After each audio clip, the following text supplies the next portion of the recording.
For VOA Learning English, this is the Education Report. Ellie Hinkle, a professor at Seattle Pacific University, says that English learners need to learn to recognize patterns in the English language. These patterns, she says, are actually phrases, terms or expressions that relate to speaking and writing. So, what exactly are these phrases? Here is a real-life example. The author of this story sent an email requesting a time to speak with Hinkle. The email was similar to this one. Hi, Dr. Hinkle. My name is John Russell, and I work for the Learning English Division of Voice of America. Are you available for an interview sometime in the next 2 weeks? We're looking for advice from education experts, and your input would be greatly appreciated. Hinkle gave examples of important phrases in the email. Hi, my name is something and something. I work for VOA. Are you available? We're looking for. You did not come and say, hey, I saw you speak. Give me an interview. The important pattern-like phrases that she spoke about are the phrases, Hi, my name is, I work for, Are you available, and We're looking for. These expressions are considered polite ways, in American English, to introduce yourself, or to ask another person for something.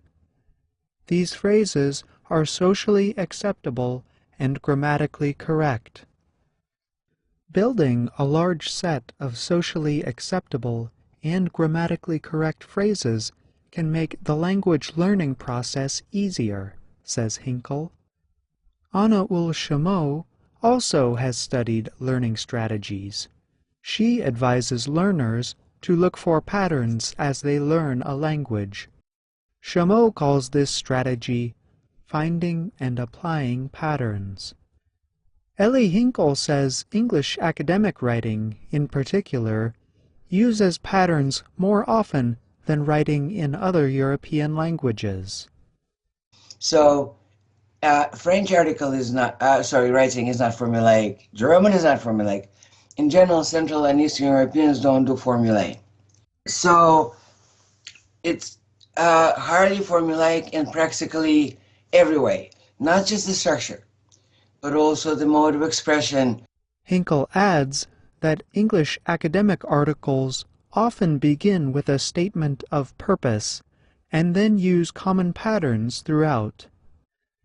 She gave an example of common and important phrases for introducing a topic and giving a summary in academic writing. This paper will discuss X, Y, and Z. First, it will consider A, B, and C. Then it will also take a look at blah, blah, blah.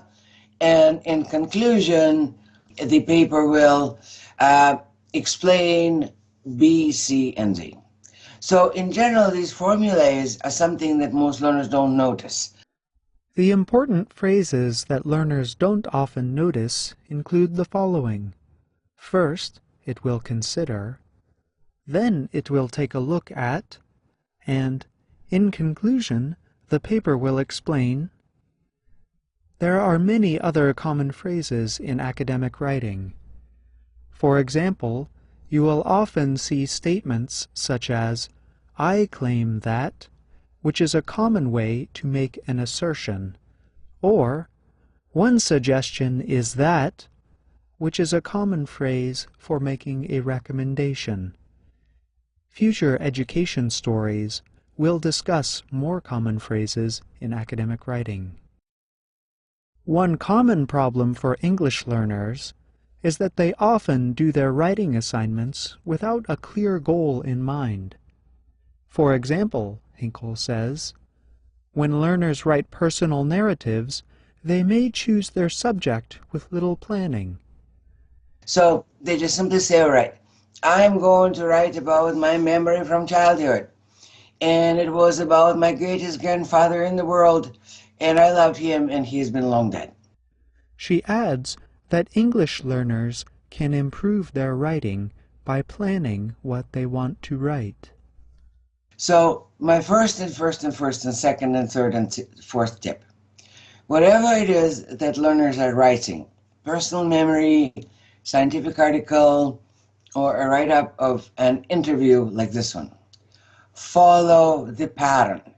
So that requires three things. First, identify similar genre.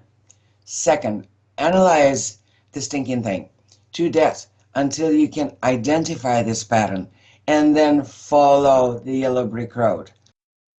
In other words, learners should choose stories, identify patterns in the stories, and then use the patterns that they find in their own writing.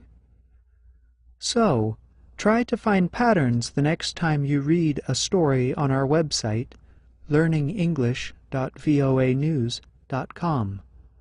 Then try to use the patterns that you find. Remember, you should not copy a paper line by line.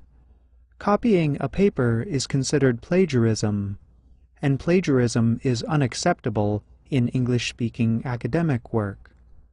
However, you should look for examples of pattern-like phrases in the stories. Then, try to include the phrases in your writing or speaking. I'm John Russell.